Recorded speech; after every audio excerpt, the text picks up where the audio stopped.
Boom, boom, boom. It's the best theme song ever. Book and Beyond. All right. Welcome to Book and Beyond. My name is Mr. Shay with the Ridgefield Library, and today we're going to learn how to make these awesome superhero bookmarks. And then I'm going to read a little bit from a superhero book. You ready? Let's get started. Yay! Boom, boom, boom, boom, boom, boom. For this activity, craft, you will need paper. Ideally paper that doesn't have lines on it because we're going to draw, but if that's all you have, like me, then lined paper is fine. You will need tape, ideally clear tape, but if like me you don't have clear tape, then some sort of colored tape is good too. Scissors, and something to draw with. So pencils, markers, crayons, highlighters, whatever you have there at home. Alright, so we're going to take our paper. I'm going to get one piece. There we go. And we're going to fold our paper to the size that we want our bookmark to be. So I'm going to fold mine in half, and then I'm going to fold it in half again! And if you want a really thin bookmark, you can even go one more time. Do I want a thin bookmark or a wide bookmark? I think I want a thin bookmark. Yeah! And then if you want a shorter bookmark, you can also cut it. You could even have two bookmarks. Bam. Ooh, now I have two bookmarks. I'm just going to work on one right now, though. Then you're going to take your tape, and you're going to tape your bookmark into place. If you want, you can roll it up if you have tape that's a color like me. That way no one will see it. You can see it a little bit. Or if you have clear tape, you can just tape it along the outside like that. Or you could even have the tape show and make it part of the design of your bookmark. Alright, there we go. Yay! So now we have our bookmark base. So now what we're going to do is make this the body of our superhero. So now we can draw on here whatever you want your superhero to look like. I'm going to draw a face up here. My superhero has 3 eyes! 4 eyes! Oh my god. 5 eyes! I have a mini-eyed superhero. But 1 mouth. And my superhero is wearing a fancy bow tie. And has some buttons. And then has some pens. With a pocket in them. Yay! And then you can take as long as you want on this step. You can use colors if you have colors. I'm going to make my bow tie fancy green bow tie. And one of my superheroes, I guess it's like a super monster now. One of my super monster heroes' eyes. One of the eyes is orange. And the other eyes are yellow! Oh my goodness. Look at that. And the pants are yellow too. Yay. Alright. And now, this is what really makes, I feel like, the superhero a superhero. You're gonna get your paper. And cut. I'm actually gonna use my leftover. Instead of making a second bookmark, I'm just going to use this. And now what we're going to do is we're going to cut a triangle, but with like a flat top. So we're going to cut, I'll draw it out for you. I'll use the thicker marker. A shape that looks like that. And what that's going to be is the superhero's cape. 'Cause every superhero needs an amazing cape. Though as I say that, I can think of a bunch of superheroes that don't have capes. But our superhero is going to have a cape. So I'm going to cut out that cape. I'm going to save the scraps for something else. Now I'm going to color the cape. I'll color the cape green to match the bow tie. A mighty green cape. And color the other side green too, because we'll be able to see this cape sort of from both sides. A mighty green cape. Alright. And now we're going to tape. Oh, my cape's a little long. I wonder if I want a shorter cape. I'm going to cut my cape a little shorter. You can have a very epically long cape, though, if you want. Ooh, I'm liking that. And now we're going to tape our cape into place. Tape the cape into place. Like this. Ooh, look, it's multi-sided. I could even draw some hair back there. Or you could have a bald superhero. There. Alright, now I have my awesome superhero bookmark. Bum, bum, bum, bum, bum, bum.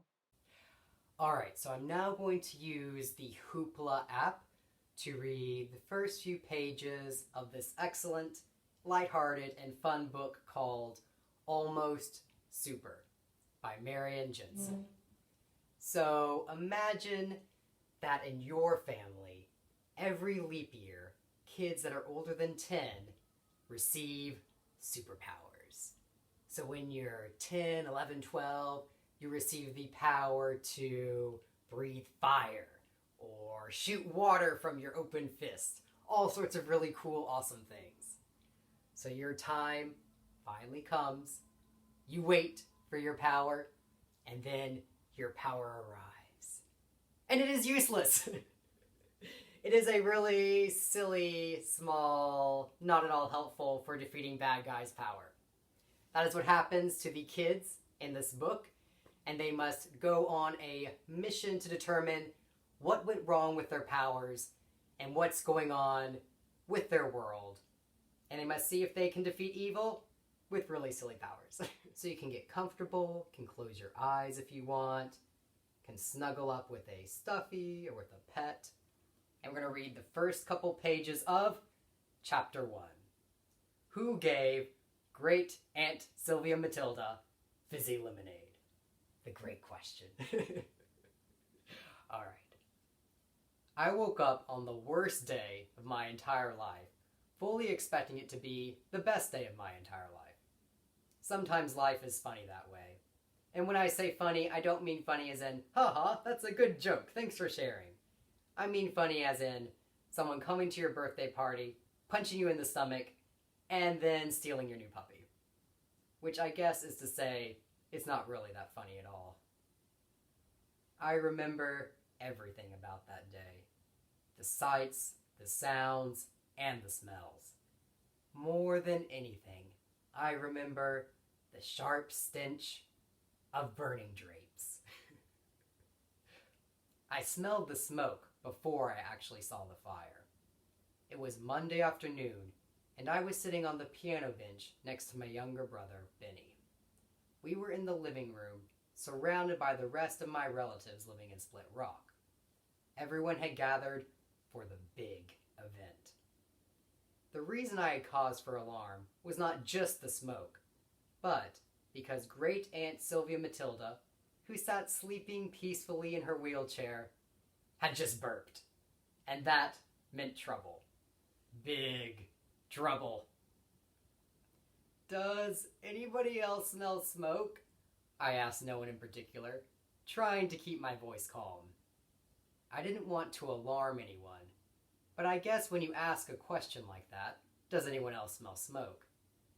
It's bound to cause at least a little excitement. I smell something too, Benny said. Uncle Chambers, sitting on the couch, stuck his nose into the air. I don't smell any. His eyes grew wide, and he pointed at the window. Fire! And as if that wasn't bad enough, he hollered, We're under attack! It might seem strange that my uncle thought we were under attack, but it's actually not. My family gets attacked all the time. It kind of comes with the territory. But this time, as it happens, it wasn't an attack. Aunt Verna was the first to find the source of the smoke. "Oh my goodness, it's the drapes!" she said, pointing toward the window. Now that I knew where to look, I could see the flames looking at the curtains like hungry snakes, growing larger by the second. Everybody got frantic at that point. We might have gone into full lockdown mode, because Uncle Chambers kept screaming that we were under attack if Grandpa hadn't taken charge. He blew a puff of smoke into his bristling mustache and rearranged the straw hat atop his head. He started barking orders from the corner, radiating so much authority he didn't even need to stand up.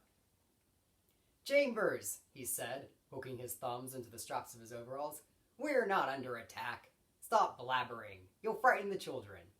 Everybody else, pipe down. I've never heard so much yammering in all my life. Jack, what are you doing standing there like a slack-jawed gopher? Set your refreshments down and try to be helpful." My cousin Jack stood near the door, holding a plate of green olive pie in his hands. He looked like he'd been slapped out of a daydream. He set his refreshments down, freeing up his hands. This was important. A lot of people can do amazing things with their hands. Some people can paint a picture that looks as pretty as you please. Others can pick up a hammer and nails and build an entire house. But I'm willing to bet you've never seen anything like what Cousin Jack can do. You see, Jack's last name is Bailey, and Baileys are different. Not just a little bit different, a lot different. Jack held out his right hand, though actually either one would have worked, and a stream of water poured from his palm. It was like those fancy fountains where the dolphin statue shoots water out of its mouth. Cousin Jack's aim was true. Water struck the fire, which sputtered and died in a hiss of steam. The drapes, now black and smoking, were drenched. Baileys are super. All right, so that was Almost Super by Marion Jensen. If you're interested in reading it, check it out via Hoopla. And I also have discussion questions down in the text below if you're watching this on YouTube, so you can also read it and then talk about it with someone else. Ooh. I hope you had fun, and we will see you next time. Bye. Bye.